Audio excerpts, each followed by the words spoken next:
the Peter Schiff Show, and on the phone right now with me on line 5 is Matt from Edmonton up in Alberta.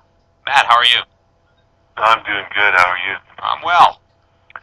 Okay, I just had a question. Do you have an opinion, or have you heard of the Euro Freegold concept? The Euro Freegold concept? Yeah. No, I'm not. What is that? Okay, you've never heard of the FOFOA Blog? I don't think so. Why don't you enlighten me? Okay. Well, basically, under a free gold system, free gold is a separation of the function of money. Physical gold resumes its rightful position as the store of wealth par excellence, whereas fiat paper continues in its role as a medium of exchange par excellence. Basically, what it means is all fiat currencies are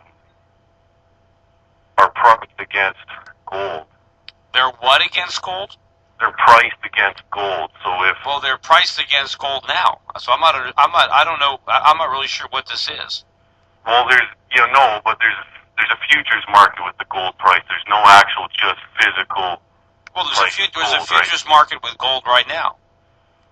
No, that's what I mean, though. It's not an actual physical gold. No, look, there's a physical market. There's a spot market for gold, where gold is trading, for physical settlement, for cash right now.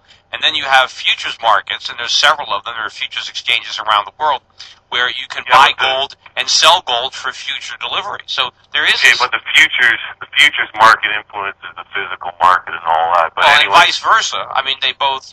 Sometimes you don't know what's the dog and what's the tail. Yeah, but basically, like the productivity of a nation, if it's more productive, then the price of gold is cheaper in that currency because everyone's saving in gold, right? Well, I mean, right now some people are saving in gold, but none of the countries are on gold standards. I mean, none of the countries are backing their fiat currencies with gold. That's why they're fiat currencies. If a currency was backed by gold, it wouldn't be fiat anymore. They're not floating in this concept. You float your fiat currency against gold. But they're already floating, and in fact they're sinking. So I'm not really sure.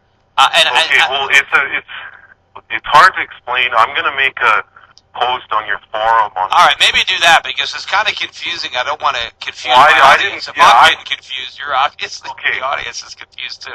I thought you probably heard of it before, but obviously you haven't. But I'm just saying the euro, the ECB marks its gold holdings to market every month, right? And the Fed doesn't, or the Treasury or the Fed doesn't. No, well, I mean, because they still officially value the gold at $42 an ounce, which is where it was the last time Nixon devalued.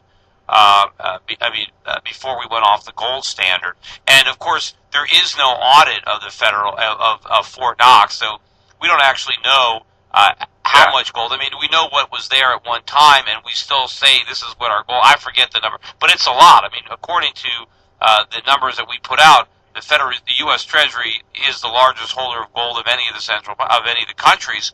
But again, the reserves have not been audited. So what I'm saying is the ECB, they're last year on the asset side of their balance sheet, because of the sinking dollar versus gold, it increased their mark-to-market gold holdings by $130 billion. Right. That's just the value of what their the gold reserves are relative to the other currencies that they hold as reserve. Anyway, well, thanks very much for your call.